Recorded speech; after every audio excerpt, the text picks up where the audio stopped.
नमस्कार दोस्तों आज हम बात करने वाले हैं भारत के इतिहास के सबसे बड़े स्कैम सहारा स्कैम के बारे में। सहारा ग्रुप को दुनिया का सबसे बड़ा परिवार माना जाता था और भारत में अगर रेलवेज के बाद सबसे ज़्यादा नौकरियां किसी कंपनी ने दी है वो है सहारा ग्रुप ने।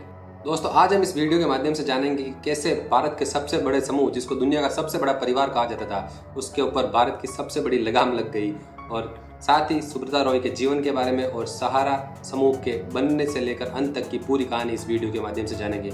वीडियो अंत तक जरूर देखना, बहुत ज़्यादा इंटरेस्टिंग है। वीडियो इंटरेस्टिंग इसलिए है क्योंकि एक स्कूटर पर नमकीन बेचने वाला शख्स कैसे भारत का सबसे ताकतवर इंसान बना और जिनके लड़के की शादी भारत के इतिहास की सबसे महंगी शादी मानी जाती है, तभी सेबी की नज़र सहारा ग्रुप पर पड़ती है और जिसमें पाया जाता है कि कैसे सहारा ग्रुप ने 3 करोड़ लोगों का 24,000 करोड़ रुपया नहीं लौटाया है। इस कहानी की शुरुआत होती है भारत की आज़ादी के एक साल बाद 1948 में। 10 जून 1948 को बिहार के अदरिया में सुब्रता रॉय का जन्म होता है। इनके माता पिता पहले ढाका के रहने वाले होते हैं, फिर वो बांग्लादेश से भारत आके बिहार रहने लग जाते हैं। सुब्रता रॉय घर के बड़े बेटे होते हैं। इनकी पढ़ाई कोलकाता के होली चाइल्ड स्कूल में होती है। सुब्रता रॉय की आगे की पढ़ाई के लिए इनका पूरा परिवार यूपी गोरखपुर शिफ्ट हो जाता है। वहाँ पर ये टेक्निकल इंस्टीट्यूट में एडमिशन लेते हैं और वहाँ से ये अपनी इंजीनियरिंग कंप्लीट करते हैं।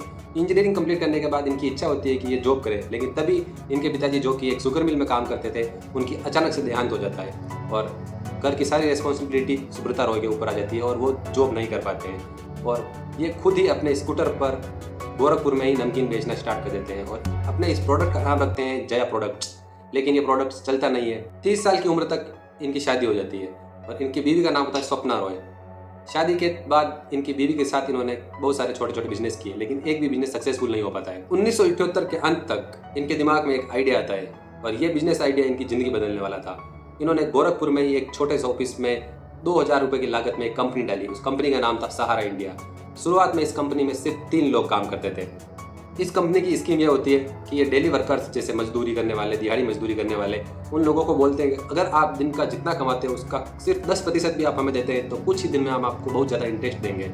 सहारा ने शुरुआत में लोगों को बोला कि अगर आप डेली का 15 से 20 रुपये भी हमें देते हैं तो हम आपको एक निश्चित समय में इसका दुगुना पैसा लौटाएंगे, और शुरुआत में लोगों को दुगुना पैसा मिला भी था।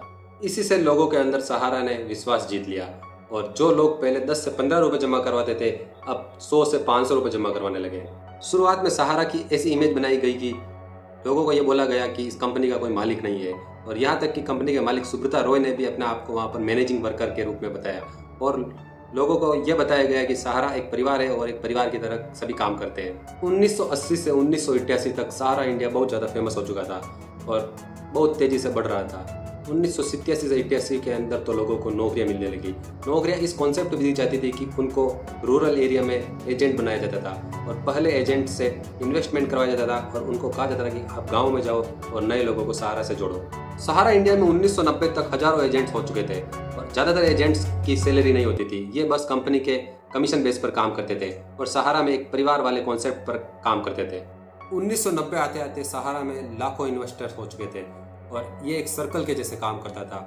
जो नए इन्वेस्टर्स जुड़ते थे उनका पैसा लेकर पुराने इन्वेस्टर्स को दोगुना करके लौटाया दिया जाता था। इससे पुराने इन्वेस्टर्स के अंदर विश्वास जागता और वो अगली बार और ज़्यादा पैसा इन्वेस्ट करते थे और यही सर्कल चलता रहता था। सहारा इंडिया जब एक बहुत बड़ी कंपनी बन चुकी थी तब सुब्रता रॉय ने अपने कर्मचारियों के लिए कुछ नियम बनाए थे।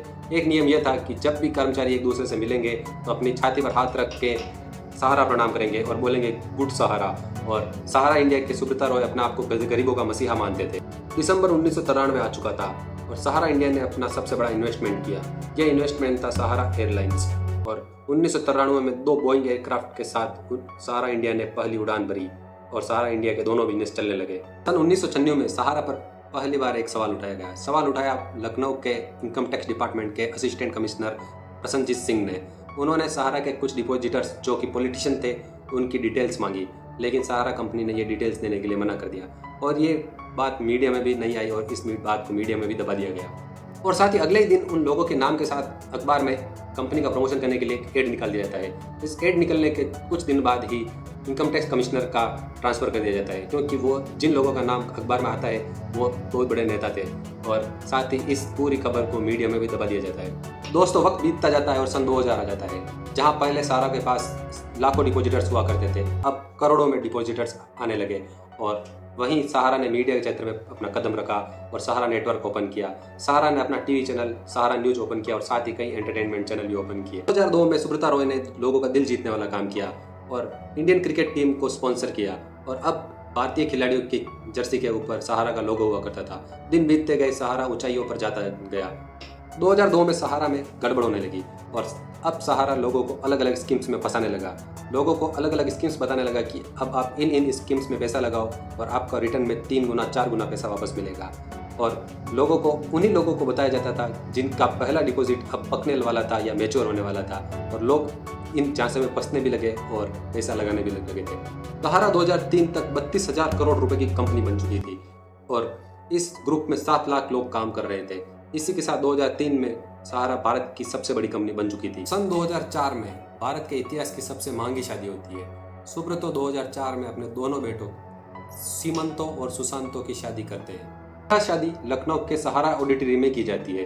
दोस्तों, आपका दिमाग मानने को तैयार नहीं होगा कि इस शादी में सुब्रतो राय ने 552 करोड़ रुपए खर्च किए। एक शादी जिसके अंदर 552 करोड़ रुपए खर्च किए जाते हैं, जिसमें भारत का हर नेता, पीएम और हर राज्य का सीएम और पूरा बॉलीवुड और दुनिया भर के बड़े बड़े लोग इस शादी को अटेंड करने के लिए आते हैं। इस शादी में 110 तरह की दुनिया भर की डिशेस बनवाई जाती है और लोगों की ड्रेसों को सब्यसाची से डिज़ाइन करवाई जाती है। ब्रिटेन से ऑर्केस्ट्रा बुलाए जाते हैं और इस शादी में लखनऊ 10,000 लोग पहुंचते हैं। 552 करोड़ रुपए एक शादी में खर्च किए गए। अब सवाल यह आता है कि आखिर ये पैसा था किसका। साल 2004 में सहारा के निवेशकों की संख्या 6 करोड़ पार हो चुकी थी और आप खुद पता करेंगे तो आपके आसपास या आपके घर में ही कोई न कोई तो सहारा का निवेशक मिल ही जाएगा। ये वो दौर चल रहा था जब सुब्रता रॉय अपनी छवि गरीबों के मसीहा के रूप में बना रहे थे। सुब्रता रॉय कई सोशल वर्क कर रहे थे, जैसे कि कई आपदाओं में पैसे डोनेट करना, कई सामूहिक विवाह करवाना। और सुब्रता रॉय अपनी ये छवि बनाने में सक्सेस भी हो गई क्योंकि मीडिया उनके खिलाफ एक भी खबर नहीं छाप रही थी, कोई खबर नहीं दिखा रही थी। सारी खबरें उनके फेवर में दिखा रही थी क्योंकि मीडिया के पास सहारा की तरफ से बहुत महंगे एडवर्टाइजमेंट जाते थे और बहुत पैसा मिलता था। सुब्रता रॉय ज्योतिष विद्या में बहुत ज़्यादा विश्वास करते थे। वो अपनी कुंडली गोरखपुर के कृष्ण मुरारी मिश्रा को दिखाते थे और उनसे भविष्यवाणी करते थे और उन पर बहुत ज़्यादा बिलीव भी करते थे। अच्छे नसीब के लिए सुब्रता रॉय पंडित जी के कहने पर हमेशा हाथ में एक अंगूठी पहना करते थे। साल 2005 आया और सुब्रता रॉय का नसीब भी बिगड़ने वाला था क्योंकि सुब्रता रॉय की कंपनी ने अब ग्रामीण इलाके के लोगों को जो डिपॉजिटर्स थे और जो अपनी मेहनत की कमाई अब सहारा में जमा करवाते थे, अब उनको यह बोल दिया कि अब आप अपने पैसे किसी एजेंट को नहीं जमा करवाएंगे, सीधा अपने आस पास के किसी सहारा ऑफिस में जाके जमा करवाएंगे। एक गरीब मजदूर आदमी जो अपने डेली मजदूरी से उसको वक्त नहीं मिलता था, अब उसको इतना वक्त नहीं मिलता था कि वो डेली एक ऑफिस में जाए और वहाँ पे अपनी किस्त जमा करवा के आए। और ये सहारा के ऑफिस हर गांव में होते भी नहीं थे, इसलिए ये पॉसिबल नहीं था कि एक मजदूर डेली किसी दूसरे गांव में जाए, इतना खर्चा करके एक किस्त भर के आए। इसलिए अब वो अपनी किस्त भरने से चूकने लगे। इससे सहारा उन पर पेनल्टी लगाने लगा और उनको ये नोटिस भेजने लगा कि अगर पैसे या पेनल्टी नहीं जमा कराओगे तो आपका अभी तक जितना भी पैसा हमारे पास है वो जब्त कर लिया जाएगा। अब लोगों का विश्वास सहारा से उठने लगा। अब सहारा के डिपॉजिटर्स और कस्टमर्स में कमी आने लगी। जब लोगों ने सहारा से पैसे मांगे तो सहारा ने पैसे देने से इनकार कर दिया, पर वहीं सहारा अपना बिजनेस बढ़ाया जा रहा था। सन 2006 में पुणे के अंदर 10,600 एकड़ में एक एमवीली सिटी बनाई जाती है। वहीं लखनऊ में 360 एकड़ में खुद की सहारा सिटी बनाई जाती है, जिसके अंदर सुब्रता रॉय का घर इतना आलीशान होता है जैसे अमेरिका का व्हाइट हाउस। साल 2006 में सहारा अपना सहारा एयरलाइंस जेट एयरवेज को 1050 करोड़ में बेच देता है। वहीं बीसीसीआई से अपना स्पॉन्सरशिप 313 करोड़ में 4 साल के लिए बढ़ाकर 2010 तक करवा देता है। उस वक्त सहारा के पास 22,000 एकड़ जमीन थी और उसकी वैल्यू 64,000 करोड़ रुपए थी। साल 2007 में सहारा की तकलीफ तब बढ़ती है जब वो अपनी 2 कंपनीज को पब्लिक करता है। जब ये कंपनी प्राइवेट लिमिटेड थी तब लोगों को पता नहीं चल रहा था कि सहारा अपना काम कर कैसे रहा है, पर जब ये पब्लिक की जाती है तब इनकी कंपनीज स्टॉक मार्केट पे लिस्टेड होती है और स्टॉक मार्केट को जो ये कंपनी अपनी डिटेल्स देती है तो उन डॉक्यूमेंट्स में बहुत सारी कमियां मिलती है।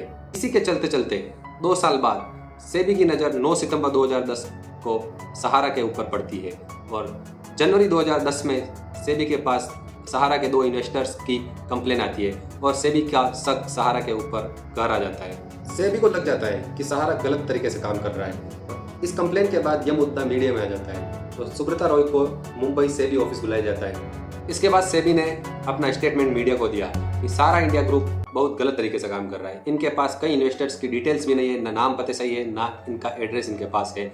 सहारा इंडिया के ऊपर यह आरोप लगाया सेबी ने कि सहारा इंडिया ने इन्वेस्टर्स के 24,000 करोड़ रुपए नहीं लौटाए हैं।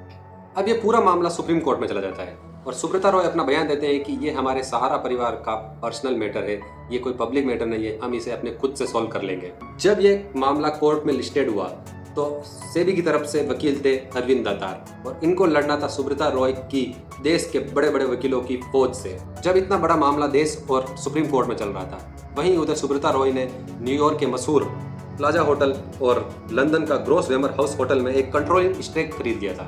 सब कुछ चल ही रहा था, तभी साल 2010 में आईपीएल की पुणे वॉरियर की टीम सुब्रता रॉय ने 1702 करोड़ रुपए में खरीद ली। इसी साथ में सुब्रता रॉय की कंपनी सहारा ने इंडियन हॉकी टीम को स्पॉन्सर किया और विजय माल्या की कई कंपनीज में अपना इन्वेस्टमेंट किया।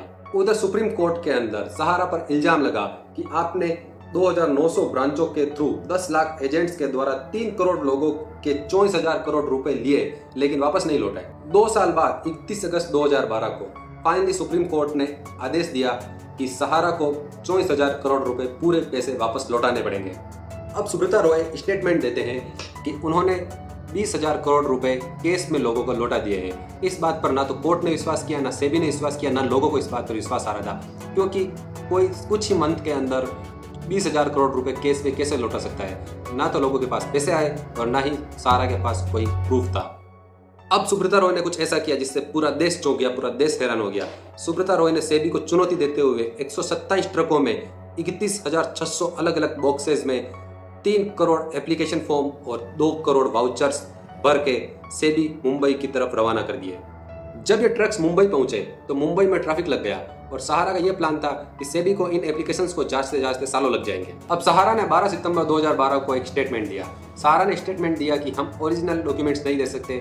हमने लखनऊ के वेयर हाउस में 20 फोटोकॉपी मशीन्स के साथ 500 लोग लगाए हुए हैं इन डॉक्यूमेंट्स को कॉपी करने के लिए, जिसमें कई महीने भी लग सकते हैं और कई साल भी लग सकते हैं। सेबी ने भी ये चैलेंज एक्सेप्ट कर लिया और उन 127 ट्रकों के डॉक्यूमेंट्स को जांचना शुरू कर दिया, खंगालना शुरू कर दिया।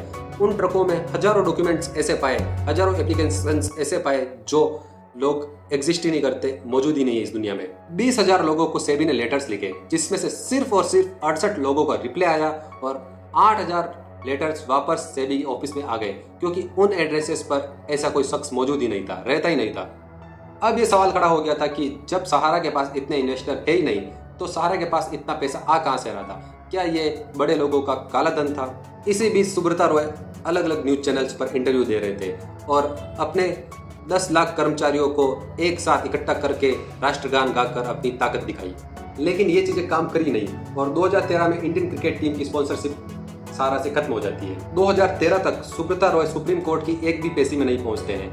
कोर्ट इसे अपनी अवमानना समझते हुए 28 फरवरी 2014 को सुब्रता रॉय को लखनऊ से अरेस्ट करती है और उन्हें दिल्ली के तिहाड़ जेल में लाया जाता है। जब सुब्रता रॉय को अरेस्ट किया जाता है तब सहारा की नेट वर्थ 68,000 करोड़ रुपए होती है और लाखों एजेंट सहारा के अंदर काम कर रहे होते हैं। सहारा के सुब्रता रॉय 2 साल जेल में रहने पर एक किताब भी लिखते हैं। 2 साल जेल में रहने के बाद 6 मई 2016 को सहारा के सुब्रता रॉय पेरोल पर जेल से बाहर आते हैं, रिहा होते हैं। सहारा की सबसे अच्छी बात यह है कि ये विजय माल्या के जैसे देश छोड़ के, भारत छोड़ के भागे नहीं और अपनी कई प्रॉपर्टीज को बेचकर कहा जाता है कि $2.1 बिलियन इकट्ठा करके लौटा चुके हैं, पर कई लोगों की अभी तक पैसे आए नहीं है। हाल ही में अभी 10-15 दिन पहले 2023 में देश के गृह मंत्री अमित शाह ने एक पोर्टल लॉन्च किया, सहारा रिफंड पोर्टल।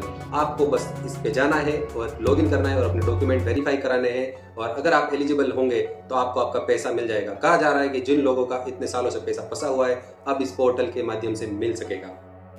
तो दोस्तों ये है सहारा स्कैम। कैसा लगा आपको ये वाकया जो 15-20 सालों से चला आ रहा है, देश का सबसे बड़ा स्कैम? अगर आपको वीडियो अच्छा लगा हो तो हाथ जोड़ के विनती है कि प्लीज़ चैनल को सब्सक्राइब करें और अगर इन्फॉर्मेशन थोड़ी भी अच्छी लगी हो तो प्लीज़ वीडियो को लाइक, शेयर और अपने कमेंट में ये जरूर लिखें कि क्या आपने या आपके परिवार में या आपके आसपास में किसी ने सहारा में इन्वेस्टमेंट किया है। अपन मिलेंगे अगले वीडियो में, तब तक के लिए जय हिंद, वंदे मातरम।